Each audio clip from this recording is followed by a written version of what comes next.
In this video we read extract from stars. इस video में हम आपकी जो सप्लीमेंट्री बुक है क्लास 12th इंग्लिश की, उसमें से कुछ एक्सट्रैक्ट यानी अंश लिए गए हैं जो हम पढ़ने वाले हैं। आप सभी सप्लीमेंट्री बुक पढ़ी होगी जिसमें सिर्फ अध्याय है यानी लेसन्स है जो कि स्टोरी टाइप के हैं, जिनसे आपको नैतिक या शिक्षा प्राप्त होती होगी। उन्हीं में से ये पैसेज आपके सामने लिए गए हैं जिनका हम अध्ययन करने वाले हैं। तो इनको पढ़ते वक्त या फिर इनके बाद जो एमसीक्यू जो आंसर आते हैं उनको ढूंढने में हमें असुविधा नहीं होती है जितनी कि अनसीन पैसेज में होती है। तो यहाँ पर आपको मैं पैसेज पढ़ के सुना रहा हूँ, आप सुनिए, उसके बाद आंसर्स ऑटोमेटिक आपसे बनेंगे, या फिर आप डायरेक्ट आपका आंसर छाट कर भी इस पैसेज में से लिख सकते हैं यदि आपके पास समय नहीं है तो। लेकिन अभी है समय, मैं सोचता हूँ यदि 4 में से एक भी पैसेज आपका आ गया तो आपके 3 नंबर कहीं नहीं जाएंगे और ये 3 मार्क्स आपके लिए बहुत ही महत्वपूर्ण साबित होंगे कहीं ना कहीं। तो मैं ऐसा सोचता हूँ कि आप ये मेरे साथ पढ़ें, और यदि आपको कोई बात समझ में नहीं आती है तो आप मुझसे कहें। आप सेक्शन सी जाके प्लेलिस्ट में चेक कीजिए, आपको कंप्लीट मिल जाएगा, जिसमें ग्रामर और फिल इन द ब्लैंक्स मैंने कंप्लीट करवाए हैं। सेक्शन डी में जो आपके फ्लेमिंगो टेक्स्ट बुक के एक्सट्रैक्ट दिए हुए हैं जो कि 6 है, वो मैंने कंप्लीट करवा दिए हैं। ओवरऑल लगभग मैं आपका सेक्शन बी, सेक्शन डी और सेक्शन सी कंप्लीट करवा रहा हूँ। नोट बैंकिंग समरी कैसे बनाते हैं उसके लिए ऑलरेडी वीडियो अपलोड कर चुका हूँ, वो आप एक वीडियो देख लीजिए। उसके बाद आप किसी भी पेजेस की नोट मेकिंग आँख बंद करके बना देंगे, आप देखेंगे तभी मानेंगे। चलिए, पहला आपका जो एक्सट्रैक्ट है जो कि आपकी विस्टास यानी सप्लीमेंट्री बुक्स है, वह है आपका after a few days the maharaja son's third birthday was celebrated. कुछ दिनों के बाद महाराजा के पुत्र का तीसरा जन्मदिन सेलिब्रेट किया गया, मनाया गया। Till that time the king had been so engrossed in tiger hunting that he had never spent any time with his family. इस समय तक राजा जो है क्या थे, इंग्रोस्ड थे यानी मग्न थे, तल्लीन थे, लीन थे टाइगर हंटिंग में, यानी टाइगर यानी बाघ का शिकार करने में। ही had never spend any time with his family, उन्होंने कभी भी जो है कोई समय अपने परिवार के साथ नहीं बिताया क्योंकि वह टाइगर हंटिंग में बिजी थे। Now as he had fulfilled his vow of killing 100 tigers. अब चूँकि उन्होंने अपनी 100 बाघ मारने की जो प्रतिज्ञा है वो जो है उसको पूर्ण कर लिया, फुलफिल कर लिया है, यानी उनने कुछ निर्णय ही लिया होगा, उन्होंने प्रतिज्ञा, क्योंकि मैं 100 बाघ नहीं मारूंगा तब तक मैं कार्यरत रहूँगा और मैं शिकार करता रहूँगा, इसलिए वो अपने परिवार को समय नहीं दे पाए। अब हो गया काम उनका पूरा, ठीक है। He gave his attention to his child, इसलिए उन्होंने अपना ध्यान अब अपने बच्चे की तरफ दिया। King Jang Jang Bahadur wanted to give a special gift to his son on birthday party. तो किंग जंग जंग जो है वह अपने बेटे को एक स्पेशल बर्थडे देना चाहते थे, क्योंकि कुछ दिनों के बाद क्या था, महाराजा के बेटे का तीसरा बर्थडे था। तो किंग जंग जंग बहादुर जो है अपने बेटे को स्पेशल यानी विशिष्ट गिफ्ट देना चाहते थे उसके जन्मदिन पर। And he went to the shopping centre in Pratibandhapuram. तो ये जो प्रतिबंधापुरम है इसमें वो शॉपिंग सेंटर में गए। He search every shop but could not find any suitable gift for his son. तो वह प्रत्येक शॉप पर चले गए, यानी शॉपिंग सेंटर था प्रतिबंधापुरम में, वहाँ चले गए, लेकिन वहाँ पर उनको कोई भी सूटेबल गिफ्ट यानी ऐसा गिफ्ट जो कि उसके बच्चे को देने के लिए सही रहे वह नहीं मिला। हर जगह ढूंढा उन्होंने, search every shop. Finally he saw a wooden tiger in a toy shop.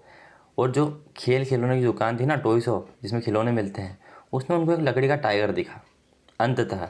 And consider it be a perfect gift. Perfect यानी किसी चीज़ का आदर्श होना या ठीक ठाक होना, किसी भी व्यक्ति के लिए वह परफेक्ट, हम बोलेंगे ये परफेक्ट मतलब उसके लिए आदर्श है। तो उन्होंने इसको आदर्श मान लिया कि हाँ यही उसके लिए आदर्श गिफ्ट होगा, वुडन टाइगर यानी लकड़ी का टाइगर। तो वुडन टाइगर कॉस्ट ओनली 2 आनाज। The wooden tiger cost only 2 आनाज, याद रखिएगा, एंड अ क्वार्टर। यानी कि जो लकड़ी का टाइगर था जो खिलौने के रूप में था, उसकी जो कॉस्ट थी यानी उसकी जो कीमत थी वह 2 आना थी, और अ क्वार्टर यानी 1/4। 2 आना 1/4 यानी 1 रुपया है, तो आप कह सकते हैं 0.25। उस टाइम पर आना चलते थे, तो इस दोनों 2 आना को आप ऐसे समझिए कि 2 रुपये थे और 2 रुपये का 1/4 हिस्सा, तो ये हो गया आपका 1/2, यानी इस तरीके से आप मान सकते हैं 2 आना और 1/4 हिस्सा उसकी कीमत थी। But the shopkeeper knew that if a quoted such a low price to the Maharaj, परंतु जो दुकानदार है, शॉपकीपर, वह जानता था कि यदि मैंने इस तरह की कम कीमत, जो तुच्छ कीमत थी उस खिलौनों की, 2 आना और 1/4, अगर मैं महाराज को बताऊंगा, कोटेड सच, इस तरह की कीमत मैं महाराज को बताऊंगा, he would be punished under the rule of emergency, तो आपातकालीन के नियमों के अनुसार इसको सज़ा दिया जा सकती है, मतलब दी जाएगी, ऐसा जरूरी नहीं है, दी जा सकती है, वुड भी, इसको सज़ा हो जाएगी। सो ही सेड, इसलिए उसने कहा, क्या कहा, आप यहाँ पर 2 बात ध्यान रखिएगा। आना कितनी कीमत थी, 2 आनाज एंड अ क्वार्टर। इसके बाद में खिलौने में क्या खरीदा उसने, वुडन टाइगर, लकड़ी का टाइगर। तो उसने क्या कहा, कम कीमत बताएगा तो उसको आपातकालीन के माध्यम से सजा हो सकती थी। Your majesty, this is an extremely rare example of craftsmanship. Craftsmanship का मतलब होता है शिल्प कौशल कला, यानी शिल्प कौशल होता है जो कि आप लकड़ी वगैरह के सामान बनाते हैं, तो उसमें एक कला की आवश्यकता होती है, तब आप उसमें डिजाइन डाल पाते हैं, तो उसको क्राफ्टमैनशिप कहते हैं। तो उन्होंने कहा कि मेरे आका, मेरे महोदय, मेरे राजा, मेरे भगवान, मेरे मजेस्टी, यह एक रेयर यानी मुश्किल से ही मिलने वाला या दुर्लभ क्राफ्टमैनशिप का, यानी कि शिल्प कौशल का एक उदाहरण है, यानी बहुत ही मेहनत से इसको बनाया गया है। अब बार्गेन एट 300 रुपीज़, और फिर जो बार्गेनिंग यानी कि जो इसका सौदा हुआ वह कितने में हुआ, 300 रुपये में। ये हमने पढ़ लिया। अब यहाँ आइए, what birthday gift did the maharaja present to his 3-year old son. कौन सा गिफ्ट है, यानी जन्मदिन का गिफ्ट है जो महाराजा अपने बेटे को 3 वर्ष की उम्र होने पर देने वाले थे। अ टॉय, एक खिलौना, गोल्ड कॉइन, एक सोने का सिक्का, अ पैलेस, एक महल, अ टॉय टाइगर, एक बाघ जो कि कैसा था, टॉय टाइगर यानी खिलौने वाला बाघ, ना कि ओरिजिनल वाला। तो जो वुडन टाइगर है जो कि खिलौना था, उसको देने वाले थे 3 वर्ष का जब उनका पुत्र होने वाला था। What was the cost of the wooden tiger, जो वुडन टाइगर है, टॉय टाइगर, इसकी कीमत क्या थी, तो 2 आनाज एंड अ क्वार्टर। तो यहाँ पर आप लिखेंगे the cost of the wooden tiger, आप यहाँ से लिखेंगे the cost of the wooden tiger was 2 आनाज एंड अ क्वार्टर, या फिर आप पूरा यहाँ से लिख दीजिए, कोई दिक्कत नहीं है। देखिए, the wooden tiger cost only 2 आनाज एंड अ क्वार्टर, बस इतना लिख दीजिए। How did the king fulfil his वो, अपनी प्रतिज्ञा किंग ने कैसे पूरी की। जैसे कि इसमें यदि MCQ टाइप के आपके 4 ऑप्शन आते हैं तो फिर तो आप देख कर लगा ही देते, लेकिन नहीं है तो आपको उसमें से लिखना है, आपके पैसेज में से। तो किंग ने यानी राजा ने कैसे फुलफिल की उसकी प्रतिज्ञा को, डोनेटिंग कॉइन, सिक्के दान करके नहीं, अब बाय बिल्डिंग अ पैलेस नहीं, महल बनाकर, बाय प्लांटिंग ट्री, पौधे लगाकर, बाय किलिंग 100 टाइगर्स, 100 बाघों को मारकर अपनी प्रतिज्ञा पूरी की। हाँ, ये हमने पढ़ा है, तो ऑप्शन नंबर आपका बी राइट हो जाएगा। अभी हमने इसीलिए पैसेज को पढ़ा ताकि हम सभी के सही आंसर लगा सकें। The word rare means, rare शब्द का अर्थ क्या है। रेयर का मतलब होता है रेयर यानी जो मुश्किल से मिले, दुर्लभ मिले और उसके जैसा कोई ना हो। तो कॉमन का मतलब होता है सामान्य, सामान्य मतलब हर कहीं मिल जाता है, तो सामान्य तो इसका क्या नहीं होगा, मीनिंग नहीं होगा, तो ये नहीं होगा इसका। इसके बाद में टिपिकल होना, मतलब टिपिकल होना मतलब कोई दुर्लभ वाली बात हो ही नहीं रही है, टिपिकल मतलब वही प्रारूप होता है। और यूनिक का मतलब विशिष्ट या फिर विशेष, अनोखा, इकलौता। और रेयर का मतलब भी होता है दुर्लभ, विशेष, अनोखा। तो यह कहीं ना कहीं सूटेबल हो। स्टैंडर्ड मतलब मानक, तो ये नहीं होगा, ये नहीं होगा। और यूनिक रेयर का जो है मीनिंग हो जाएगा, मतलब आपसे समान अर्थ रखने वाला सिमिलर शब्द पूछा है, ठीक है। तो सिमिलर में रेयर का मीनिंग रखने वाला शब्द एक ही है यहाँ पर, यूनिक, जिसका मतलब होता है दुर्लभ या फिर इकलौता या अनोखा। सेकंड नंबर आप ऐसे स्टार्ट करते हैं बिना देरी किए। Early this year I found my self abroad Russian research vessel. Early this year यानी इस साल की शुरुआत में ही मैंने खुद को पाया रशियन रिसर्च वेसल पर, यानी रशियन जो शोध पोत होता है, रिसर्च मतलब शोध करने वाला, और वेसल यानी पोत, यूँ तो बर्तन वगैरह होते हैं पर वो वाला पोत नहीं, एक आप सबमरीन सीप मान लीजिए जिस पे सवार होकर आप यात्रा करते हैं पानी में। तो यह एक, इसने अपने आप को कहाँ पाया, रशियन रिसर्च वेसल में पाया, के समीप पाया, यानी इसने अपने आप को साल की शुरुआत में जो रसिया का एक रिसर्च पोत था, शोध पोत था, उस पर पाया, जिसका नाम क्या था, द अकादमिक सोकल्स्की, जिसका नाम था Akademik Shokalskiy. Heading towards the coldest, driest, windiest continent in the world Antarctica, जो कि किसकी ओर बढ़ रहा था, जो कि सबसे ठंडे, सबसे रूखे सूखे और हवा वाले महाद्वीप की ओर बढ़ रहा था, जो कि दुनिया का सबसे ठंडा, सबसे ड्राइस्ट और कूलेस्ट महाद्वीप है, उसका नाम है अंटार्कटिका, उसकी ओर बढ़ रहा था। अंटार्कटिका में बहुत से देशों के शोध केंद्र भी है, जो कि अंटार्कटिका महाद्वीप पर ही है, लेकिन वहाँ पर जाने के लिए आपको पानी वाले रास्ते की जो आवश्यकता पड़ती है, उस पोत पर यह सवार था, मतलब उस पर इसने पाया, जो कि इसकी तरफ जा रहा था, अंटार्कटिका की तरफ। इतनी समझ में आ गई होगी बात। My journey began 13.09 degrees. इसकी जो यात्रा वो प्रारंभ होती है 13.09 डिग्री से, नॉर्थ ऑफ इक्वेटर इन मद्रास, उत्तर से भूमध्य रेखा, यानी भूमध्य रेखा से उत्तर की ओर मद्रास से इसकी यात्रा प्रारंभ होती है 13.9 डिग्री से, and involve crossing 9 times zones. और ये यात्रा जो प्रारंभ होती है ना इसकी, इसमें 9 समय क्षेत्र शामिल थे। आपने देखे होंगे ऐसे अक्षांश और देशांश रेखाएँ होती है, ग्लोब पर होती है ना ऐसे, तो ये जो लंबी लाइनें होती है, इनके बीच में टाइम जोन होता है। तो इस तरह के 6 टाइम जोन उसको बदलने थे। वो टाइम जोन बदलने के साथ में समय भी अलग अलग देशों में अलग अलग होता है। 6 चेक पॉइंट्स को इसको पार करना था। The bodies of water, 3 bodies of water, यानी 3 पानी के निकायों को इसको पार करना था।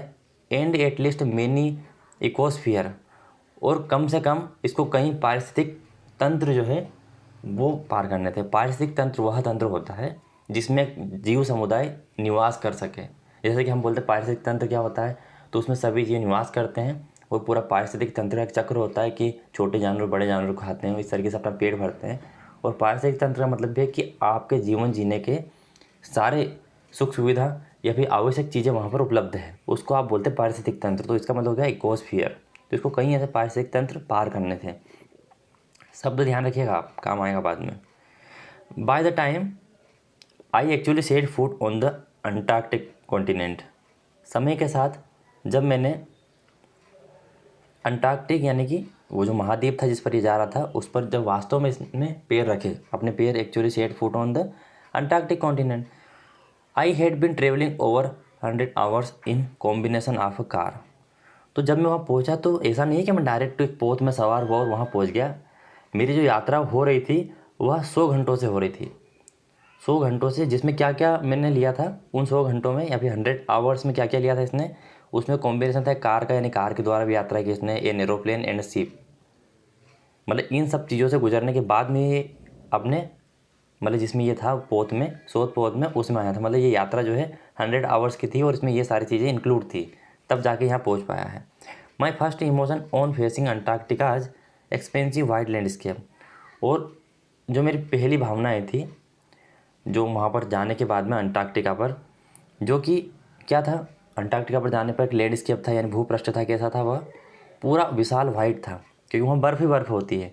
एंड अनइंटरप्टेड ब्लू हॉरिजन, और पूरा नीला नीला अबाधित ब्लू हॉरिजन था। यानी आप जब देखेंगे समुद्र को तो आपको नीला दिखाई देगा, और वहाँ का जो लैंडस्केप यानी पृष्ठभूमि है वह आपको कैसे दिखाई देगी? वह आपको वाइट दिखाई देगी। आप ऊपर आसमान में देखेंगे तो आपको ब्लू हॉरिजन यानी आसमान दिखाई देगा बिल्कुल नीला, और आपको कुछ नहीं दिखाई देगा, वाइज रिलीफ, जो कि मुझे शांति दे रहा था। यानी जब मैंने पहली बार अंटार्कटिका पर अपने कदम रखे, तब वहाँ का जो वाइट लैंडस्केप यानी सफ़ेद पृष्ठभूमि और अबाध्य जो ब्लू हॉरिजन था यानी आसमान था, वह शांति देने वाला था, रिलीफ दिया इसको। Followed up with an immediate and profound wonder, जिसकी वजह से मुझे एक तत्कालीन और आंतरिक सुख की प्राप्ति हुई। अच्छा लगा इसको कि वाह, मतलब जैसे हम आश्चर्य में हो जाते हैं किसी जगह को देख के, वाह, इस तरह की फीलिंग आई जो कि आंतरिक थी। वंडर एट इट्स इमेंसिटी, और इसका जो प्रभाव था वह काफ़ी आश्चर्य वाला था। इट्स आइसोलेशन, इसकी एकाग्रता जो कि सेपरेट था, तो इसका आइसोलेशन भी इसको काफ़ी आश्चर्य वाला लगा। But mainly at how there could ever have been a time when India and Antarctica were part of the same land mass. पर ये सोच रहा, परंतु ऐसा कैसे हो सकता है, मुख्यतः ऐसा कैसे हो सकता है कि एक समय भारत और अंटार्कटिका जो है एक ही लैंड यानी भूमि का पार्ट या भाग हुआ करता था। पहले क्या था, पहले वो गोंडवाना लैंड का आपने सुना होगा, पूरा भारत या पूरा विश्व एक था। फिर जैसे जैसे कुछ ना कुछ विकृति आई तो ये टूटते गए, तो अंटार्कटिका नीचे चला गया और इधर जो है इक्वेटर के पास में आपका भारत चला गया। तो कैसे हो सकता है कि पहले ये भारत और अंटार्कटिका एक ही महाद्वीप थे, एक ही भूमि के सारे हिस्से थे, फिर बाद में बढ़कर सब 7 महाद्वीप हो गए? तो ऐसा कैसे हो सकता है, ऐसा सोच रहा है। आई होप आपको ये समझ में आ गया हो कि पेसेज का मतलब क्या है। अब यहाँ पर पूछा गया है what were the writers feeling on reaching the continent, यानी कि महाद्वीप पर पहुँचने पर राइटर की फीलिंग क्या थी। आप रिलीफ एंड अमेजमेंट, वह खुश थे और उनको शांति मिली थी कि मैं पहुँच गया हूँ और बड़े ही प्रसन्न थे आंतरिक रूप से, या फिर टायर्ड एंड फटीग थे, थके हुए थे, दुखी थे, या फिर नन। तो वो रिलीफ महसूस कर रहे थे और अमेजमेंट महसूस कर रहे थे, उनको अच्छा लग रहा था वह लैंडस्केप देखकर और ब्लू हॉरिजन देखकर। और उन्होंने कहा भी था कि पहली बार जब मैंने अपने कदम वहाँ पर रखे तो मुझे एक आंतरिक रिलीफ महसूस हुई। तो ऑप्शन नंबर ए आपका यहाँ पर सही रहेगा। The word isolation means, isolation का मतलब होता है अलग थलग कर देना किसी को, जैसे हम बोलते हैं ना आइसोलेट कर दिया, उसको अलग कर दिया। चलिए, सोसाइटी मतलब समुदाय, कंपनी मतलब एक कंपनी होती है इसमें बहुत सारे लोग करते हैं, कनेक्शन मतलब कनेक्शन होता है। तो ये एक भी अर्थ इसका आइसोलेशन का मतलब नहीं दे रहे हैं। सेपरेशन मतलब अलग होना, सेपरेट होना। तो आइसोलेशन का मीन्स है separation. What kind of atmosphere does Antarctica है, किस तरह का जो वातावरण है अंटार्कटिका महाद्वीप का था, मतलब अभी भी है। अंटार्कटिका महाद्वीप पर बर्फ़ है, तो वहाँ पर कोल्डिएस्ट यानी सबसे ठंडा है, ड्राइएस्ट मतलब सबसे सूखा है, विंडिएस्ट यानी हवा चलती रहती है, झोंके चलते रहते हैं। तो हमने यही पढ़ा कि उसने अपने आप को सबसे ड्राइएस्ट, कोल्डिएस्ट और विंडिएस्ट महाद्वीप जो कि अंटार्कटिका महाद्वीप कहा जाता है, अकादमिक सोकल्स में उसने पाया। तो आल देबो हो जाएगा यहाँ पर। अब यहाँ पर आपसे पूछा गया है find out the word from the above passage which means part of the earth environment in which living organism are found. यहाँ पर ये पूछा गया है कि पृथ्वी का वह भाग या फिर पर्यावरण या वातावरण का वह भाग जिसमें आपको जीवित ऑर्गेनिज्म यानी प्राणी वगैरह मिलते हैं, ये आपको बताने हैं। तो यहाँ पर उसको हम बोलते हैं पारिस्थितिक तंत्र, एक ऐसा समुदाय या ऐसा वातावरण या ऐसा पर्यावरण जिसमें आपको जीव पाए जाते हैं। और पृथ्वी का वह भाग क्या कहलाता है, तो उसको पारिस्थितिक तंत्र बोलते हैं, उसको इंग्लिश में इकोस्फीयर कहते हैं। और वह शब्द आपको ऊपर वाले पेशे से ढूंढ कर निकालना है। तो वह शब्द है आपका इकोस्फीयर, इसका मतलब होता है पारिस्थितिक तंत्र, जो मैंने आपको अच्छे से एक्सप्लेन किया है। आई होप आपको वीडियो काफ़ी पसंद आया होगा। टेलीग्राम ज्वाइन कर लिए, जिसकी लिंक आपको डिस्क्रिप्शन मिल जाएगी, जिससे कि आपको राइटिंग स्किल के जितने भी नोटिस, एडवर्टीजमेंट, ऐसे राइटिंग सबकी PDF मिल जाएगी। इन वीडियोज़ की नोटिफिकेशन भी आपको टेलीग्राम चैनल पर मिल जाएंगे। जुड़े रहिए मुझसे, जिससे कि आपकी बेहतर तैयारी हो सके। वीडियो अच्छा लगा लाइक करिए जरूर जाएगा, साथ में इसको अपने क्लासमेट में शेयर कर दीजिए। मिलते हैं दोस्तों अलग इन्फॉर्मेटिव वीडियो में, तब तक के लिए टाटा बाय बाय।